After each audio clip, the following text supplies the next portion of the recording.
नमस्कार,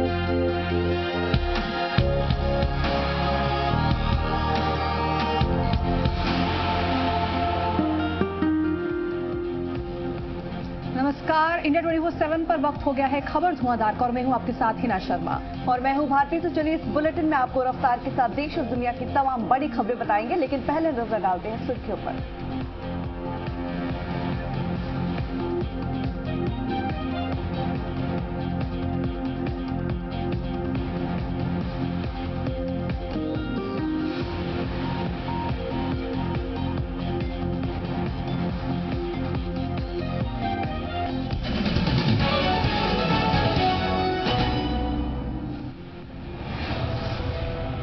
अमेरिका के राष्ट्रपति डोनाल्ड ट्रंप ने पीएम नरेंद्र मोदी को अमेरिका आने का न्योता दिया है। कल रात 11:30 बजे राष्ट्रपति डोनाल्ड ट्रंप ने पीएम मोदी से फोन पर बात की।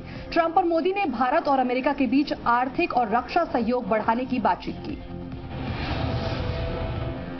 चुनाव जीतने और राष्ट्रपति बनने के बाद ट्रंप को सबसे पहले बधाई देने वाले नेताओं में पीएम नरेंद्र मोदी भी शामिल थे।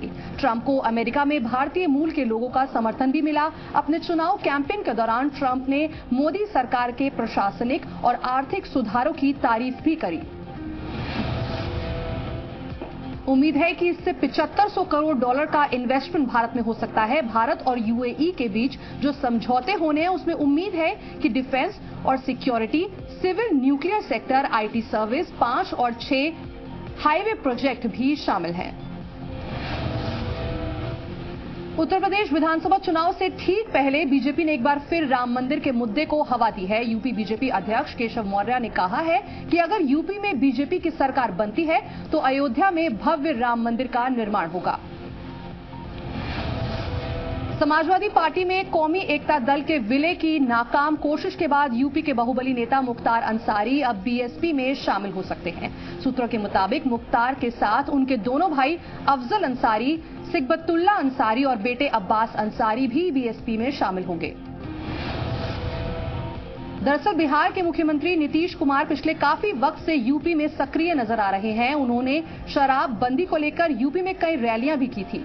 इतना ही नहीं, यूपी में जब संभावित महागठबंधन की अटकलें लगाई जा रही थी तो माना जा रहा था कि यूपी में जेडीयू में भी इसके शामिल होने की आशंका है।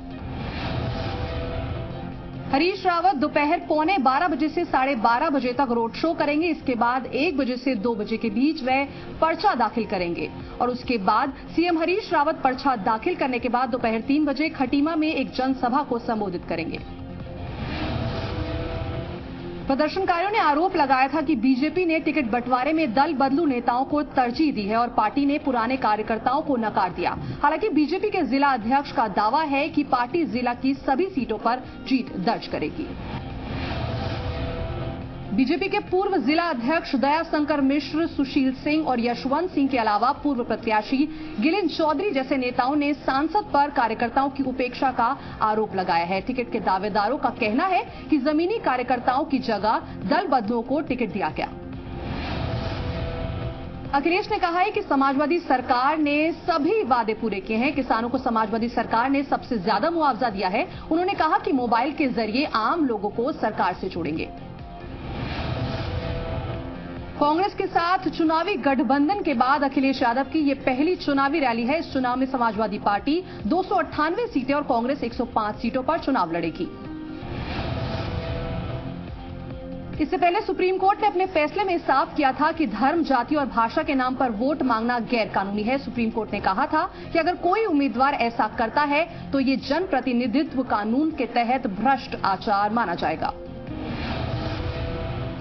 दिल्ली के think tank association for democratic reforms ने 6 राष्ट्रीय और 51 क्षेत्रीय दलों को विश्लेषण में शामिल किया है। इसके मुताबिक साल 2004-2005 से लेकर साल 2014-15 के दौरान राजनीतिक दलों की कुल आमदनी 11,300 करोड़ रुपए के आसपास की थी। इनमें से 7,800 करोड़ रुपए की आमदनी बेनामी है। गणतंत्र दिवस से पहले दिल्ली की जमीन से लेकर आसमान तक सुरक्षा के कड़े इंतजाम कर दिए गए हैं। खुफिया सूत्रों के मुताबिक गणतंत्र दिवस पर वीवीआईपीज को निशाना बनाया जा सकता है। इसकी जानकारी के बाद इंतजाम और भी कड़े कर दिए गए हैं। सुरक्षा में तैनात पुलिस जवानों को भी कड़ी जांच से गुजरना होगा। खुफिया एजेंसियों की जानकारी के मुताबिक आतंकी पुलिस की वर्दी में हमले को अंजाम दे सकते हैं। यूपी के मैनपुरी में चेकिंग के दौरान 60 किलो सोना बरामद हुआ है, जिसकी कीमत 16 करोड़ रुपए बताई जा रही है। जिस गाड़ी में सोना रखा हुआ था उस पर क्यूरिट्रांस इंडिया प्राइवेट लिमिटेड कंपनी लिखा हुआ था।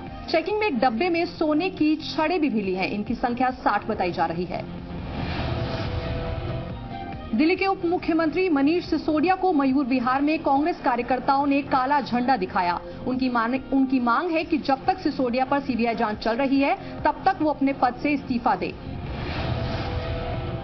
31 मार्च 2016 तक रजिस्टर्ड हुए 2027 ई रिक्शा वालों को 15,000 रुपए की सब्सिडी दी जाएगी, जबकि अप्रैल 2016 के बाद रजिस्टर्ड हुए 1355 ई रिक्शा वालों को 30,000 रुपए की सब्सिडी दी जाएगी।